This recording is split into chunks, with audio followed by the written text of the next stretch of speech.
بسم الله الرحمن الرحيم الحمد لله رب العالمين والصلاة والسلام على أشرف الأنبياء والمرسلين سيدنا محمد وعلى آله وصحبه أجمعين. Dear brothers and sisters, Assalamu alaikum wa rahmatullahi ta'ala wa barakatuh. When Allah Almighty ordered Ibrahim alayhi salam to settle Hajar, his wife, and his first son Ismail alayhi salam in Makkah al-Mukarramah, at the time it was a barren land.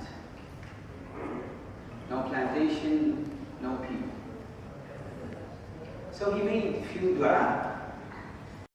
And Allah Almighty related these dua different places in the Holy Quran. We can benefit a lot, we can learn a lot from the dua of Ibrahim alayhi salam for the place that is about to be the homeland for his wife and his kid and their future generation, and for the people of that place. The first dua of Ibrahim alayhi salam was to make this a land inhabited by people, a country. And the second dua linked with it immediately is to make it a safe place, safety and security. When he put his wife there and Ismail alayhi salam and left, he made further dua for them. He pleaded to Allah subhanahu wa ta'ala that I have left my family, part of my family and my offspring in this land, near the house of Allah subhanahu wa ta'ala, place where there is no plantation, no people. Then he prayed to Allah subhanahu wa ta'ala to make people love them, love the place and the people. And Allah subhanahu wa ta'ala accepted this dua. You see people from all over the world. His dua was very specific. Make the hearts of so many people turns towards them. Subhanallah. Actually fall for them. And Allah Almighty accepted this dua again. So here you are talking about the status of this land and the people.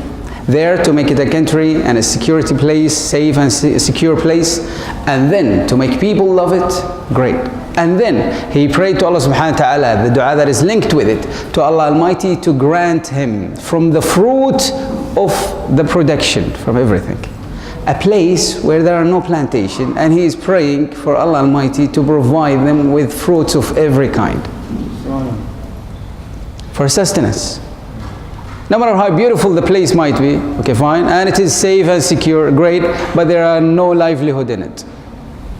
No food to eat. Are you going to live there? Doesn't make sense.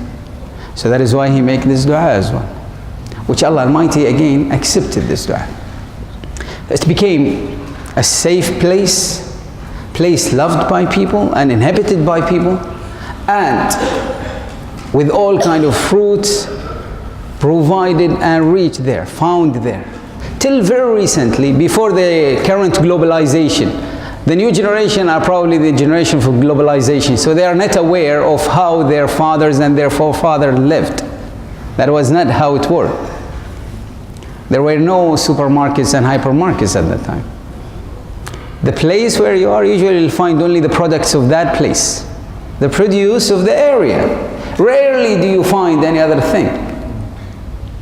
But people, when they go for Hajj, they come with, oh, in Mecca we found everything. Every product from everywhere is found there. Long ago. It was the hub for almost, you could say, for all of humanity at that time. So everybody who's going there, and it is permissible to trade during Hajj, as Allah Almighty mentioned in the Holy Quran, so they will bring their produce there and start dealing and trading. And that is why, if you remember, probably your fathers and your grandfathers, when they come back from Hajj, they come with gifts. Strange gifts that you have never seen before.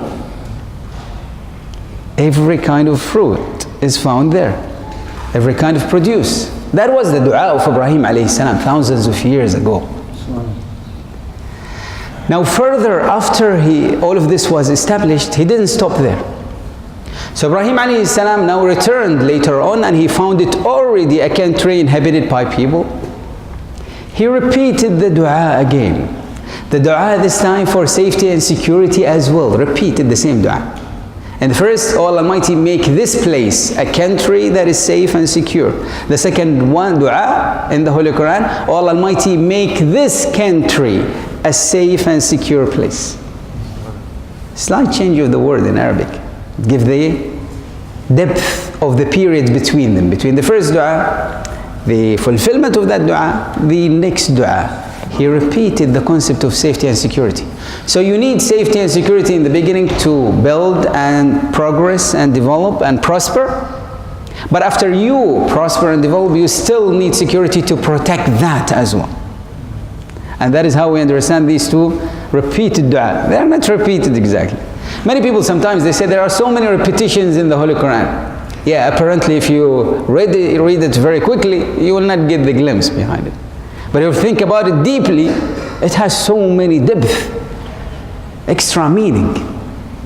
That is why the dua there. Surprisingly, he repeated the dua of rizq as well as sustenance. Why would you do that when it's already there? What is the benefit here? It's not about protection of that. It doesn't work this way here. There must be something else.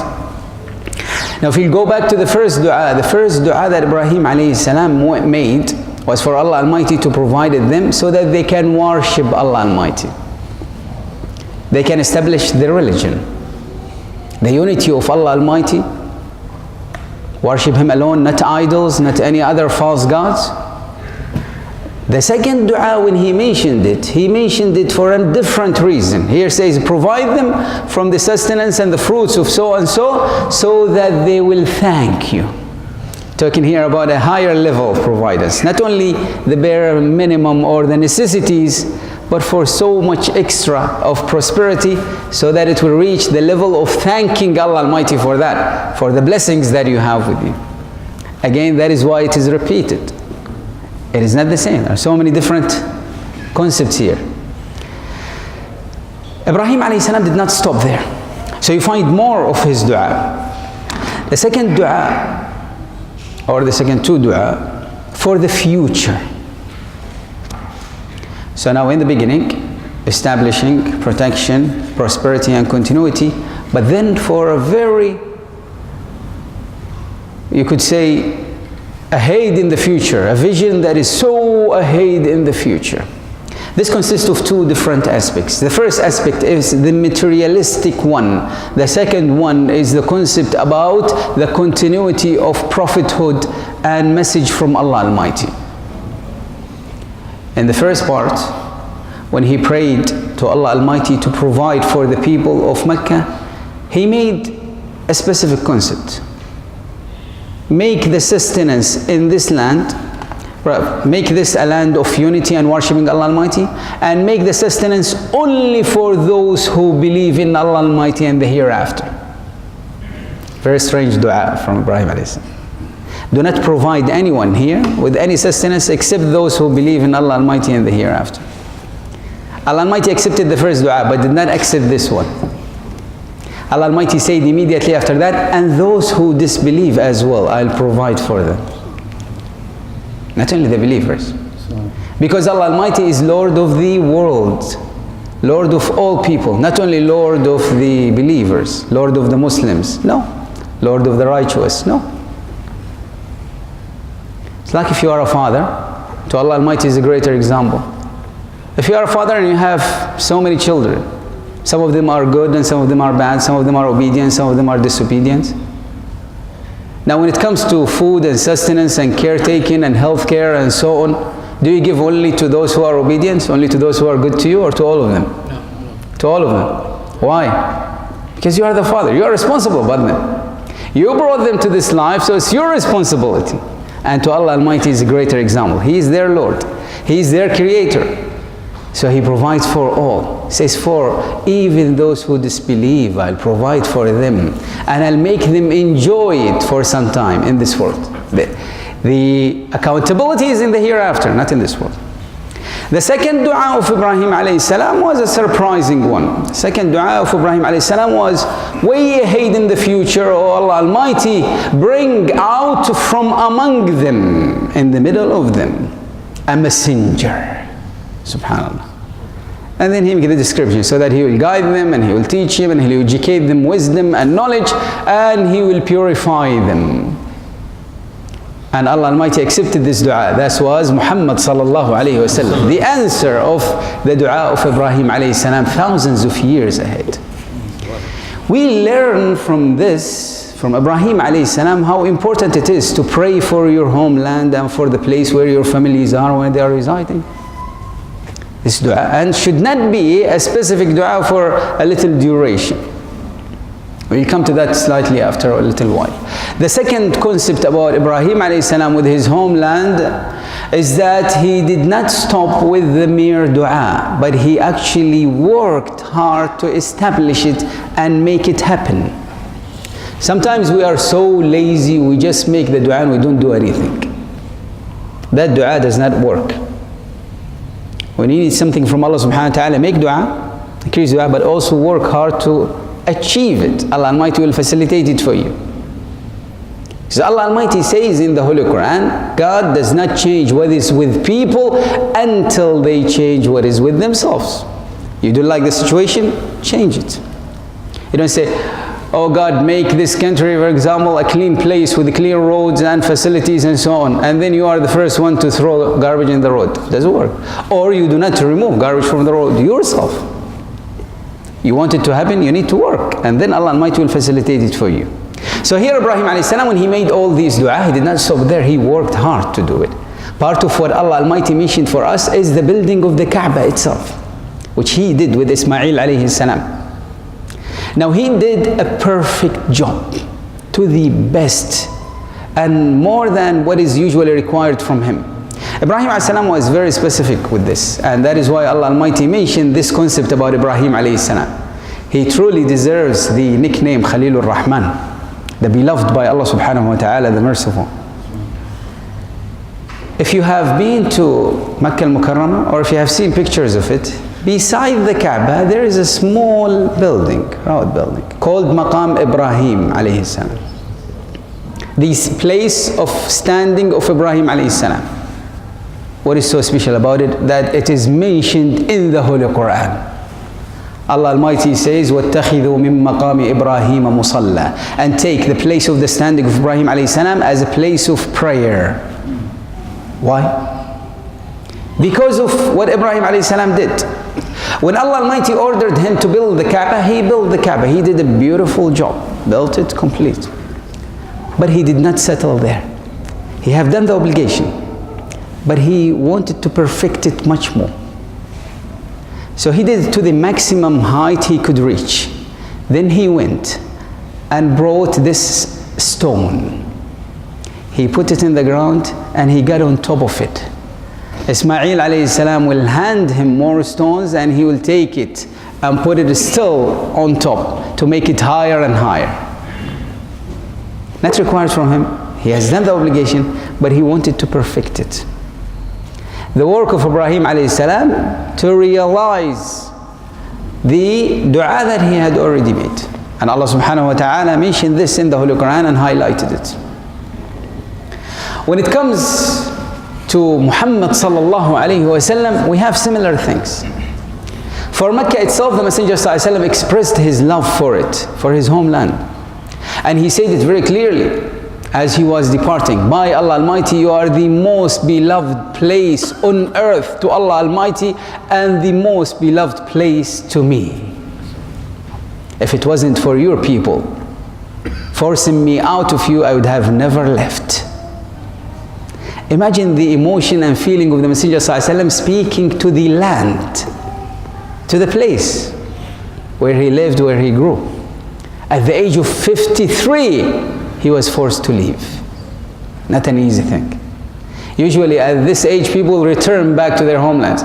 If they have left when they are young, working out and seeking sustenance, when they grow old, they love to go back to their homeland. Now imagine the opposite. Living throughout the ages, and when he is old, he is forced to leave. Not an easy thing. So now when he left and he went to Medina, now Medina became his second homeland. What would you do? You are still connected to Mecca. But do you start crying for Mecca and wishing to be there and so on forever? That is none. All negative feelings and emotions are rejected in Islam. All of them. Full stop. Nothing. If it is negative, not wanted in Islam. You don't find any such thing in Islam. If it is productive, yes, it is important. If it is positive, yes, that is part of Islam. So here, some of the Sahaba, when we went to Medina, they did not like the area, they did not like the atmosphere and the environment. Many of them got sick. Homesick, and in reality, materialistically getting sick. So much so that many of them wished to die from the pain and agony that they faced. And they started remembering Mecca. The Messenger ﷺ's approach was totally different. He prayed to Allah Almighty to make him and his followers love Medina like they used to love Mecca, and even more. Subhanallah. Oh Allah Almighty, make Medina be loved to us like we loved Mecca and even more. That was the exact dua of the Messenger ﷺ. This is the dua of many Muslims. And still Muslims, whenever they go there, usually they love Medina more than Mecca. Subhanallah. They love both of them, but they are attached to Medina much more. That was the dua of the Messenger ﷺ for his second homeland, not even the first one. But he did not stop there. Part of the love of the Messenger ﷺ was explained to us by his servant Anas bin Malik radiallahu anh. Anas bin Malik radiallahu anh used to say, when the Messenger ﷺ used to return back to Medina from his travel, as soon as he sees the outskirts of Medina from afar, he will become very happy and he will make his camel run faster out of his love for Medina. The Messenger ﷺ furthermore prayed for the providence and sustenance of Medina and the blessing of Medina. The prayer of the Messenger ﷺ had two parts. The first part about safety and security and protection of Medina. The second one is about the sustenance and prosperity and providence in Medina.